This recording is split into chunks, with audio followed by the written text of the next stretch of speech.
আমরা আমাদের 4 নম্বর ক্লাস সমাসের শুরু করছি। প্রিয় ছাত্রছাত্রী, আশা করি তোমরা সবাই ভালো আছো। আগের ক্লাসগুলো ভালো লেগেছে। আজকে আমাদের টপিকস কর্মধারয় সমাস। প্রথমেই বলে রাখি, কর্মধারয় বানানটা কিন্তু আমাদেরকে মনে রাখতে হবে। অনেকেই আমরা ভুল করে কর্মধারায় করে ফেলি। সমাসের নাম কিন্তু কর্মধারায় নয়, সমাসের নাম হলো কর্মধারয়। ক ময়রে ধয়াকার র অন্ত্যস্ত। এই কর্মধারয় শব্দটিও কিন্তু সংস্কৃত থেকে আসা একটি তৎসম শব্দ। এর অর্থ যে করে সেই ধরে। যদি আমরা একটু ভাবি কর্মধারয় সমাস নিয়ে, তাহলে দেখব যে কর্মধারয় শব্দটিও কর্মধারয় সমাসের একটি উদাহরণ। তাহলে এখন কর্মধারয় সমাস কি করে হয়, আমি কিছু উদাহরণ দিই। দেখো, যদি লিখি নিমাই কাকা,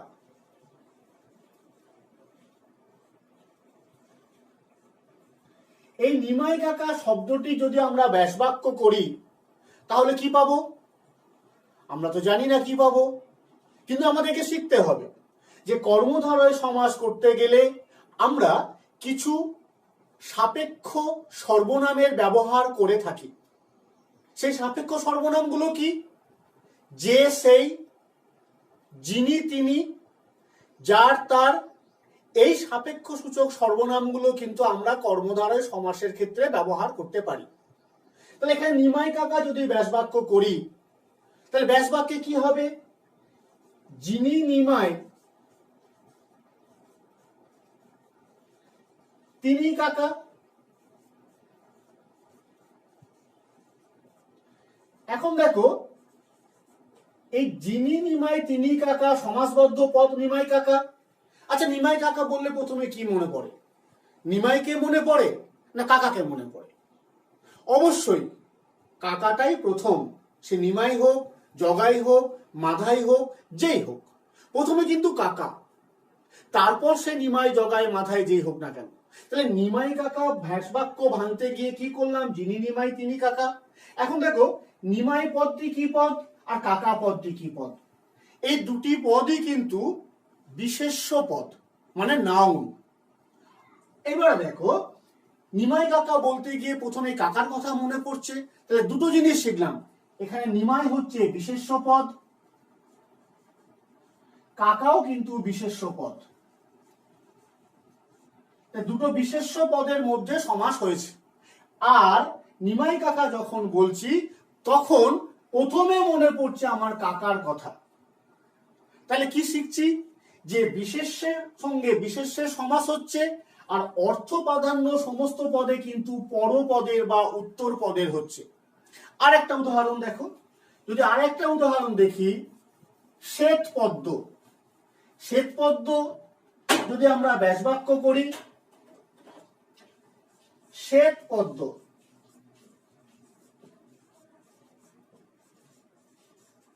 শ্বেত যে পদ্ম। আচ্ছা, শ্বেত পদ্ম শব্দটা শুনলেই আমাদের প্রথমে কি মনে পড়ে? অবশ্যই হ্যাঁ, ঠিক, একটা পদ্ম ফুলের কথা মনে পড়ে। তারপর সেটা শ্বেত না তারপর অন্য কিছু রং, সেটা আলাদা কথা। তাহলে এখানেও কিন্তু অর্থ প্রাধান্য হচ্ছে পরপদের। কিন্তু এখানে মজাটা দেখো, এখানে কিন্তু দুটো পদ বিশেষ্য নয়। পদ্ম হচ্ছে বিশেষ্য পদ, আর শ্বেত হচ্ছে কিন্তু বিশেষণ পদ। তাহলে আগের যে উদাহরণটা দিয়েছিলাম সেখানে দুটোই পেয়েছিলাম বিশেষ্য পদ, এখানে কিন্তু একটা পদ বিশেষ্য আর একটা পদ বিশেষণ। আবার দেখো, এই যে বিশেষণ একটা পদ পেলাম, অন্য উদাহরণে দুটো পদকেই আমি বিশেষণ পেতে পারি। যেমন কি, যদি বলি কাঁচা মিঠা, এই যে কাঁচা মিঠা শব্দটি ব্যবহার করি,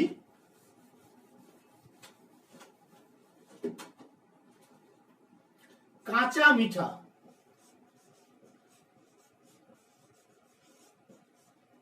তাহলে এই পদটির ব্যাস বাক্য কি পাবো? কাঁচা অথচ মিঠা। এখানে কাঁচাও কিন্তু বিশেষণ পদ, মিঠাও কিন্তু বিশেষণ পদ। অর্থ প্রাধান্য পরপদের। তাহলে সংজ্ঞাটা আমরা তৈরি করতে পারি। কি সংজ্ঞা তৈরি করব? দেখো, বিশেষ্যের সঙ্গে বিশেষণের, বিশেষণের সঙ্গে বিশেষণের, বা বিশেষণ বিশেষ্য, মানে এক কথায় বলতে গেলে বিশেষ্য এবং বিশেষণের মধ্যে এই সমাসটা হবে। কি বললাম? যে সমসমান পদে বিশেষ্য এবং বিশেষণ এই দুটি পদ কিন্তু অবশ্যই থাকবে। আর অর্থ প্রাধান্য কি? একদম ঠিক, অর্থ প্রাধান্য সবসময় পরপদের হবে।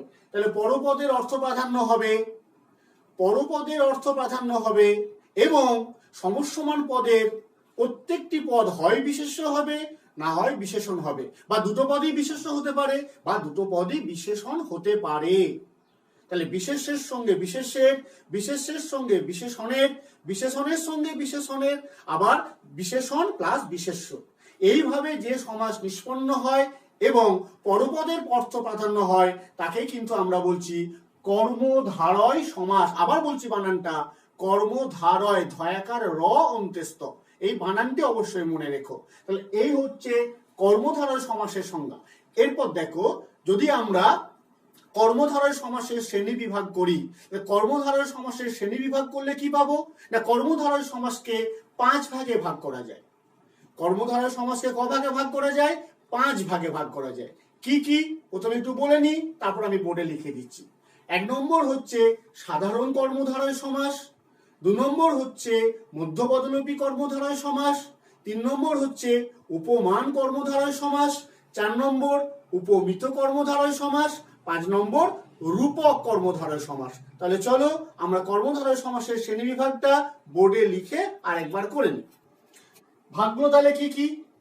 কর্মধারয় সমাসের মূল যে ভাগগুলো, সেই মূল ভাগ এবং প্রধান ভাগ কিন্তু 5টা। মূল এবং প্রধান ভাগ হচ্ছে 5টা। সেই 5টা ভাগ কি কি? 1 নম্বর সাধারণ কর্মধারয় সমাস, 2 নম্বর মধ্যপদলোপী কর্মধারয় সমাস, 3 নম্বরে উপমান কর্মধারয় সমাস, 4 নম্বর উপমিত কর্মধারয় সমাস, 5 নম্বরে রূপক কর্মধারয় সমাস। সাধারণ কর্মধারয় সমাস, এই সাধারণ কর্মধারয় সমাসের নামটা পরীক্ষার খাতাতে আমরা শুধু কর্মধারয় সমাস লিখলেই হবে। বাকি যে ভাগগুলো বলছি, মধ্যপদলোপী কর্মধারয় সমাস, উপমান, উপমিত, রূপক, এই নামগুলো কিন্তু পরীক্ষার খাতায় লিখতে হয়। তবে সাধারণ কর্মধারয় সমাসের ক্ষেত্রে শুধুমাত্র কর্মধারয় শব্দটি লিখলেই হয়, কর্মধারয় সমাস লিখলেই কিন্তু হয়।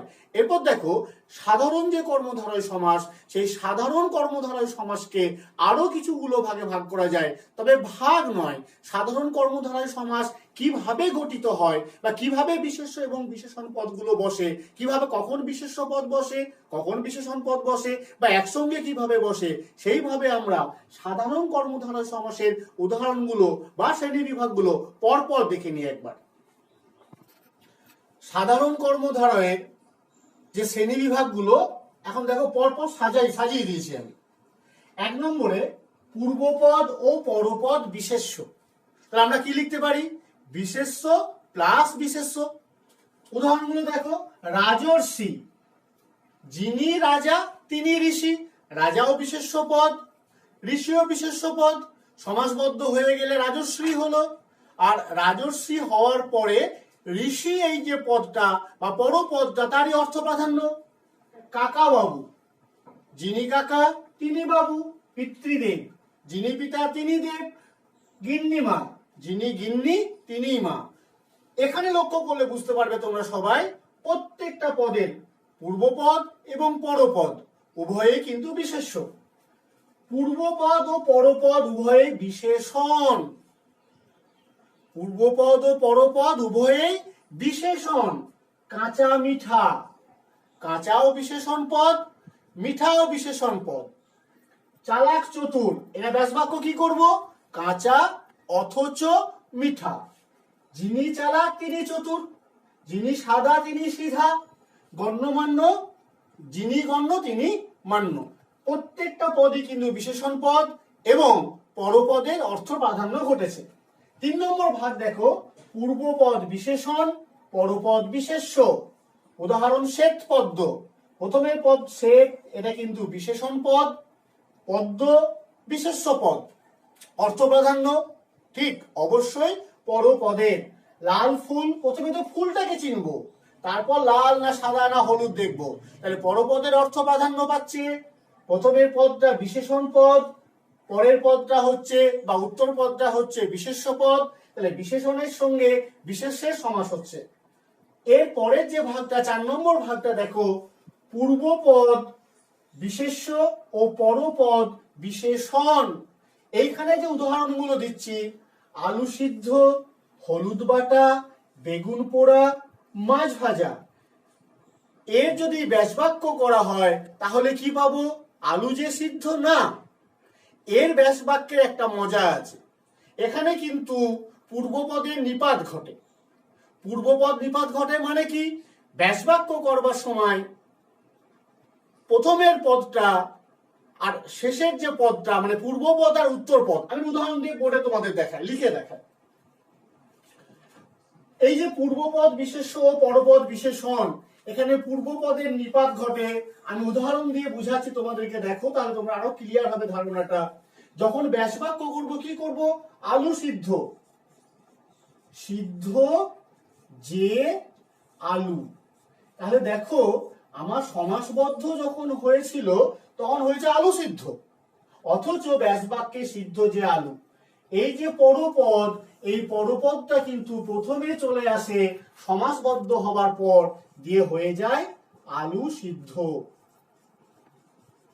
ঠিক সেইভাবে হলুদ বাটা, বাটা যে হলুদ, বেগুন পোড়া, পোড়া যে বেগুন, মাছ ভাজা, ভাজা যে মাছ। তাহলে সাধারণ কর্মধারয় সমাস তোমরা সাধারণ কর্মধারয়ও লিখতে পারো, বা তা না লিখে শুধুমাত্র কর্মধারয় সমাস লিখতে পারো, তাহলেই হয়ে যায়। এর পরের যে শ্রেণী বিভাগ কর্মধারয় সমাসের, মধ্য পদলোপী কর্মধারয় সমাস। তাহলে আমরা চলো এরপর মধ্য পদলোপী কর্মধারয় সমাসের শ্রেণী বিভাগগুলো একটু বুঝে নিই। মধ্য পদলোপী কর্মধারয় সমাস, কর্মধারয় সমাসের যে শ্রেণী বিভাগগুলো করেছি, সেই শ্রেণী বিভাগের একটি গুরুত্বপূর্ণ ভাগ হলো মধ্য পদলোপী কর্মধারয় সমাস। নামটা খেয়াল করে দেখো, মধ্য পদলোপী কর্মধারায়, মানে মধ্যের পদটি লোপ পেয়ে যাবে। মধ্যের পদটা কোনখানে আছে না, মধ্য পদটা অবশ্যই আমরা যখন ব্যাসবাক্য করব সেই ব্যাসবাক্যের মধ্য পদটা, ব্যাসবাক্যের যে মাঝখানের পদ, সেই ব্যাসবাক্যের মাঝখানের পদটা লুপ্ত হয়ে যাবে। আমি আমার প্রথম যে ক্লাসটা সমাসে শুরু করেছিলাম সেইখানে উদাহরণ দিয়েছিলাম সিংহাসন। এখানে সিংহাসন শব্দটাকে যদি আমরা, পদটাকে যদি আমরা ভাঙি, তাহলে কি পাবো? সিংহ চিহ্নিত আসন। তো সিংহ চিহ্নিত আসন, এখানের মধ্য যে পদ, মাঝখানের যে পদ, সে মাঝখানের পদটা কিন্তু লুপ্ত হয়ে যায়, দিয়ে সিংহ আসন, পূর্বপদ আর পরপদ এই দুটি পদ জোড়া লেগে একটি পদ তৈরি হয়ে যায় সিংহাসন।